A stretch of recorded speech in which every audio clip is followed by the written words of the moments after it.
I don't want sympathy. I just want someone to tell me I'm not crazy. I've run through every explanation. Exhaustion, hallucination, gas exposure. But nothing adds up. I know what I saw in that cave. I know what we heard. And more importantly, what we felt. You can say I'm mistaken. That's fine. Just don't tell me it wasn't real. It was my friend Zoe's idea. She's always had a reckless streak. Urban exploring, off-trail hiking, night driving. I usually talk her down, but this time, I don't know. Something about the way she described the cave made me curious. It's not even on any of the maps, she said.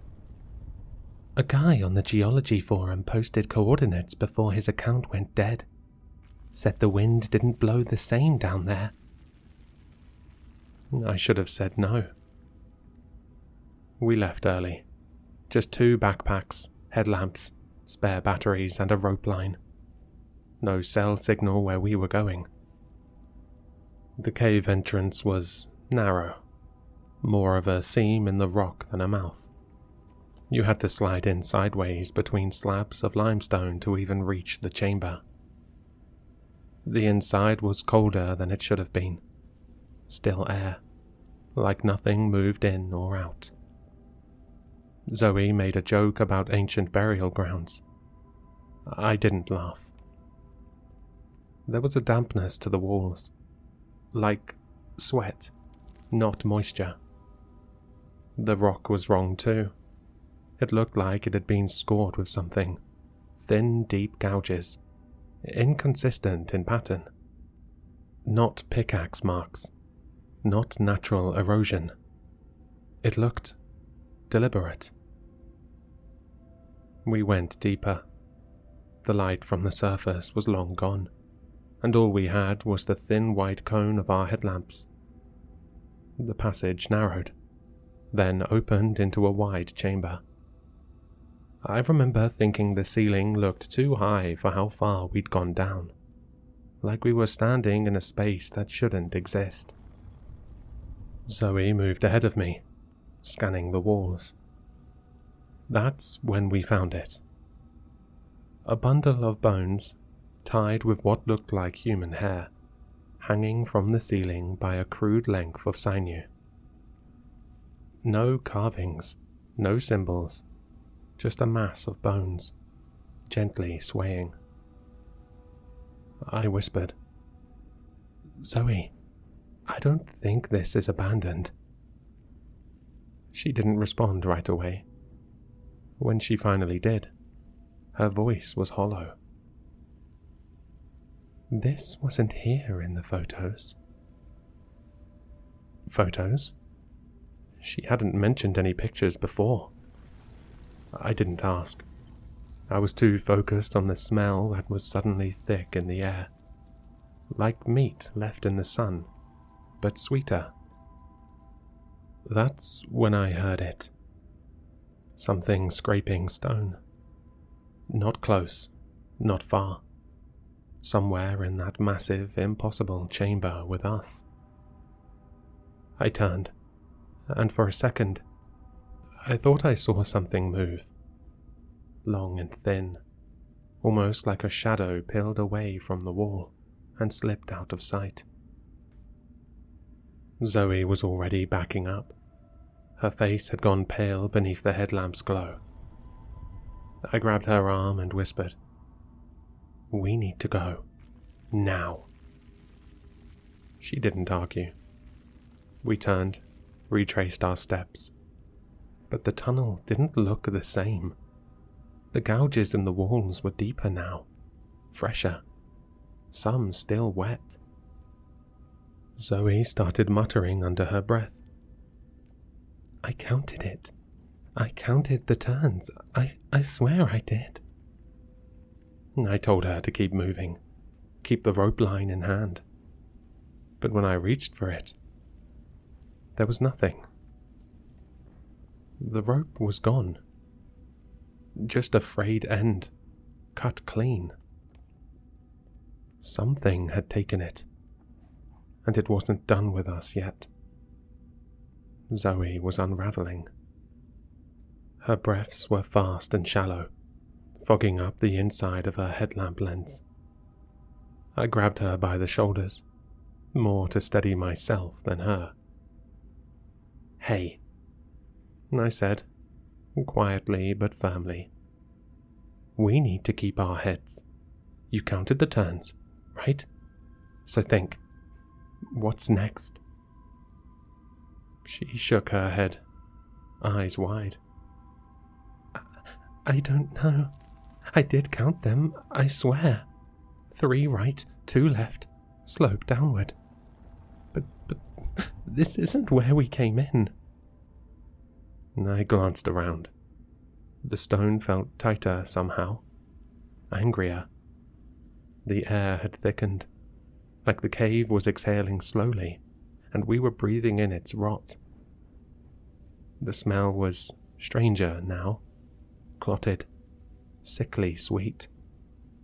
I listened. There, beneath Zoe's frantic breathing. Breathing. Not hers. Not mine. Something deep, rhythmic. A slow drag in and out. Not from any one direction. Just around us. Embedded in the walls, or beneath them. I shushed her and held out my hand. She went quiet. We both heard it then. Not a growl, not a snarl, just breath. Like lungs the size of the room, expanding in time with our fear. I scanned the area. "There, look," I whispered. About 10 feet up, there was a narrow ledge, natural rock, slanted inward like a lip above the tunnel mouth. If we could get up there, maybe we'd get a better view of the layout, or at least feel like we weren't being watched from every direction. I helped Zoe climb first, boosting her from below.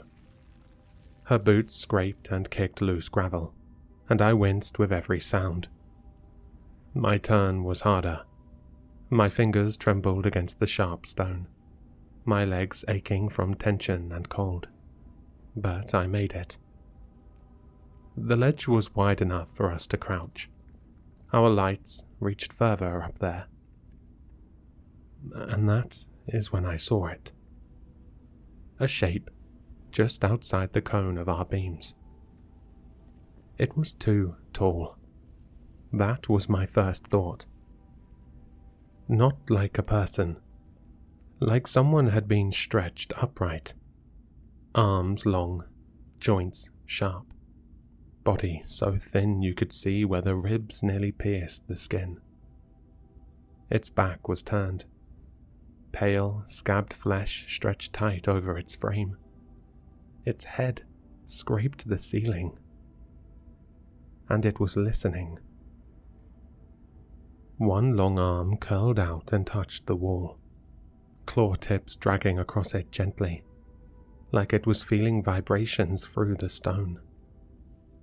My breath caught. It froze. No sound. No movement. Then its head twisted. Not turned. Twisted.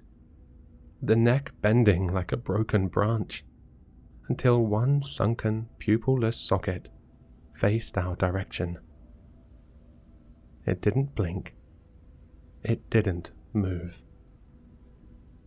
Zoe made a noise, something between a whimper and a choked breath, and grabbed her mouth just in time. The thing tilted its head. Its other hand flexed. Claws like carved antler tips scraped together, clicking. Then it sank back into the dark, not walking, melting, The way it moved made me feel wrong inside, like gravity didn't apply to it the same way. I didn't realize I was crying until I tasted salt. We sat there for what felt like an hour. Maybe it was minutes. Time felt fake down there. Zoe finally leaned in. Her voice was so quiet I barely heard her. I don't think we found the cave. I think it wanted us to find it. That thought didn't feel paranoid. It felt true. The walls were grooved. The air was still. The bones were arranged.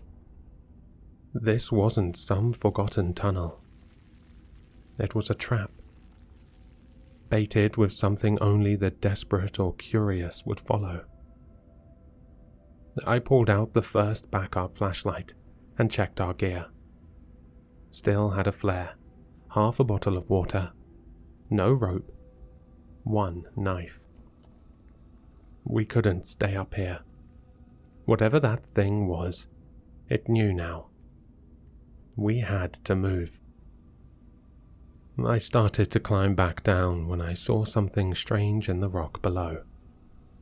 Thin lines in the stone that looked too symmetrical, almost like script. Not in English, not anything I recognized. Dozens of little carvings etched into the ledge just below where we sat, each one a perfect copy of the last. Zoe saw them too. That looks like the markings near the... She stopped herself. Near the bone bundle. We both knew it. Below us, the breathing started again. But this time, it wasn't steady. It was excited. I told Zoe to stay. Don't move. Don't make noise. Don't shine your light unless you hear me call for you.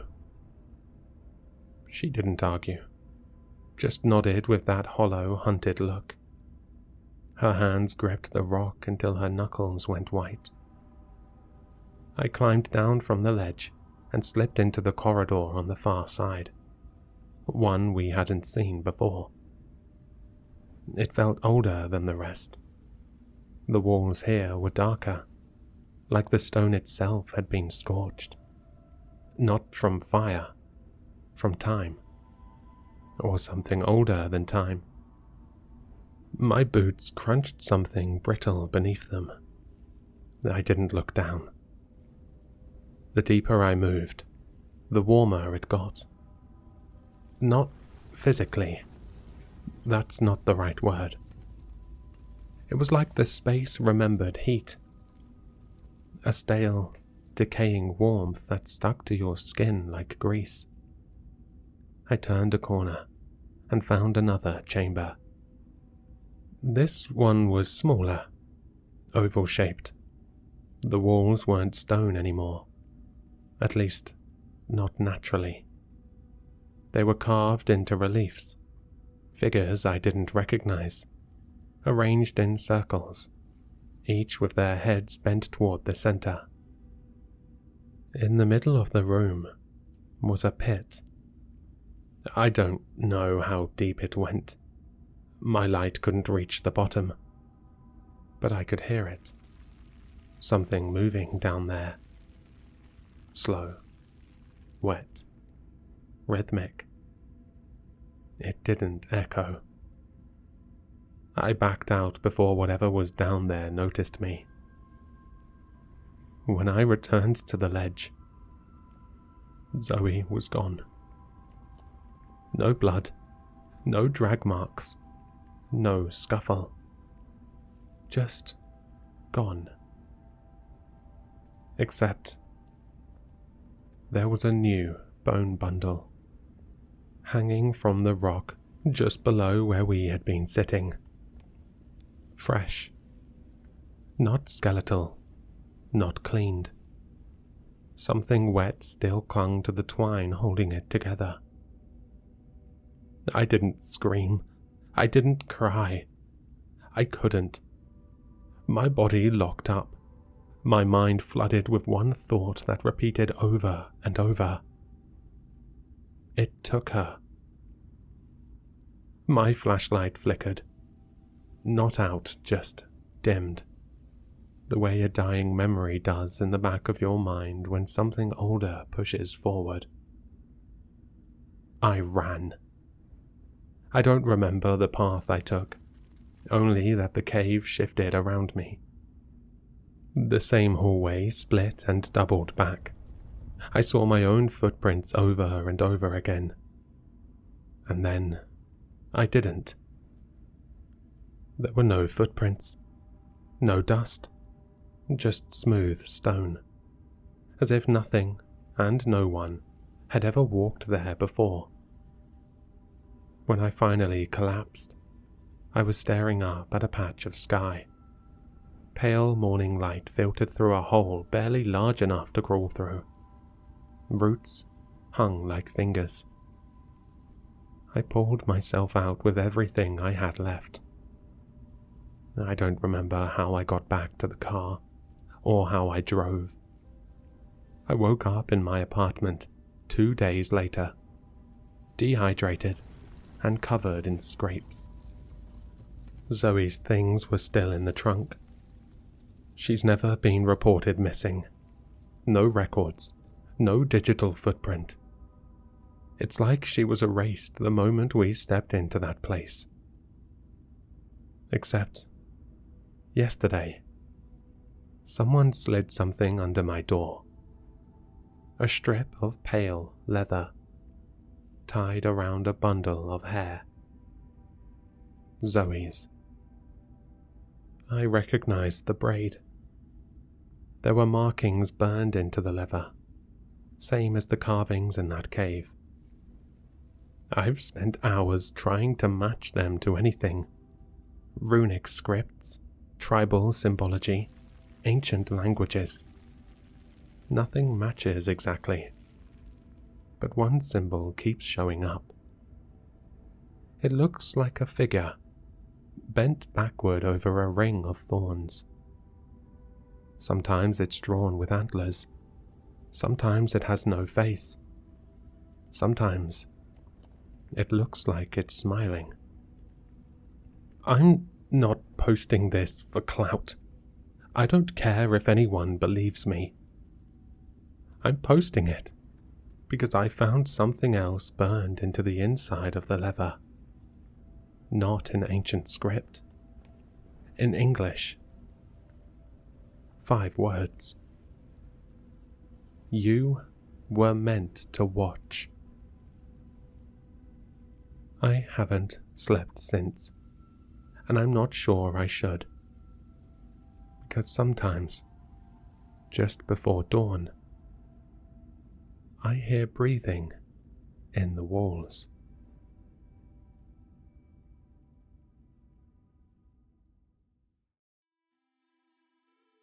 I hope you enjoyed the story. For more content, please like, subscribe, and leave a comment. Your support keeps the shadows dark. If you want more Sinister, links to my social media and Spotify can be found in the description, unless you're already there. Don't forget to sign up to the Patreon, where you can see all the content a day earlier, and an exclusive video every month once we hit 20 patrons. Until next time, keep your lights low, eyes open, and your doors locked.